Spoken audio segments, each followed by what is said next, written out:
Jorei e felicidade. Embora possa parecer que o Jorei da nossa religião tem por objetivo a cura das doenças, na verdade não é só isso. Ele tem um significado muito maior sobre o qual vou escrever. Em poucas palavras, poderíamos dizer que ele é um método de criar felicidade. Isso porque, simplesmente falando, a doença na verdade é purificação. Nem preciso dizer que a purificação é o processo de eliminação das nuvens do espírito. E não é só isso. Trata-se de um processo que leva à erradicação de todos os sofrimentos do ser humano. Costumo ensinar que a doença, a pobreza e o conflito são formas de purificação. No entanto, dentre os processos purificadores, a doença é a mais importante porque ela tem relação com a nossa vida. E quando conseguirmos resolver o problema da doença, a pobreza e o conflito serão naturalmente solucionados. Posto que isso é fundamental para se alcançar a felicidade, está muito claro que a causa da infelicidade são as nuvens do espírito. O meio mais simples e infalível de solucionar os problemas é justamente o Jorei, método de eliminar as nuvens do espírito. Por esse motivo, conforme disse no início, o Jorei não visa somente a cura da doença. Vou tecer explicações mais detalhadas a respeito. Em concordância com o que já escrevi, em outras oportunidades o corpo material do ser humano respira no mundo material e o espírito vive no mundo espiritual.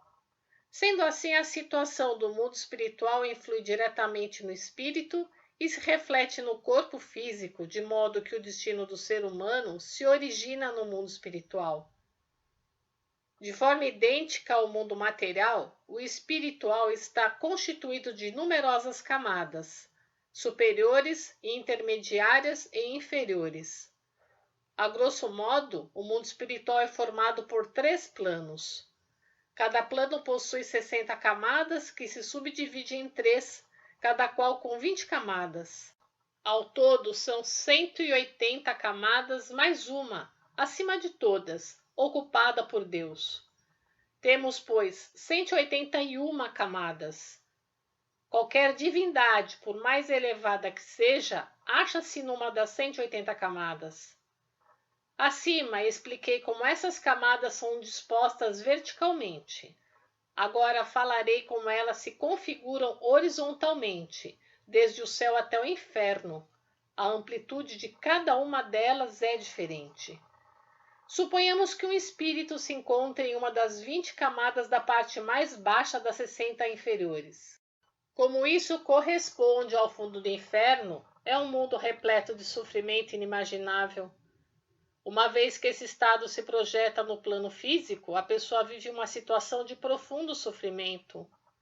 Já nas 20 camadas logo acima, o sofrimento é menor e subindo mais 20 torna-se ainda mais suave, mais tolerável. E assim por diante. Fica claro então que o padecimento varia de acordo com a posição do espírito nas várias camadas do mundo espiritual. Ultrapassando-se essas 60 camadas inferiores, atinge-se as camadas intermediárias que correspondem ao Chuyukai do budismo e ao Yatimata do shintoísmo, ou ainda à vida do mundo material. Acima das camadas intermediárias está o paraíso, e aqueles que aí chegam alcançam a posição de entes celestiais e desfrutam de uma vida de alegria e felicidade. Como se vê, a camada em que se encontra o espírito de uma pessoa se reproduz fielmente em seu destino. Por esse motivo, ela deve estar atenta para elevá-lo cada vez mais. À medida que o espírito se eleva, proporcionalmente os sofrimentos diminuem e a felicidade aumenta. Isto porque os sofrimentos decorrentes da purificação se tornarão desnecessários. Por esse motivo, enquanto o corpo espiritual estiver nas camadas inferiores, é inútil apelar para a inteligência e envidar esforços, porque esta inexorável lei divina, assim como é a lei espírito precede a matéria.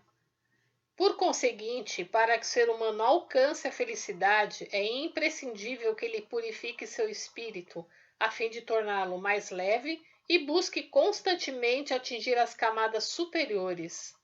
Fora este, não existe absolutamente outro método para alcançarmos a felicidade. E nisso reside o profundo significado do Jorei, em 25 de março de 1952.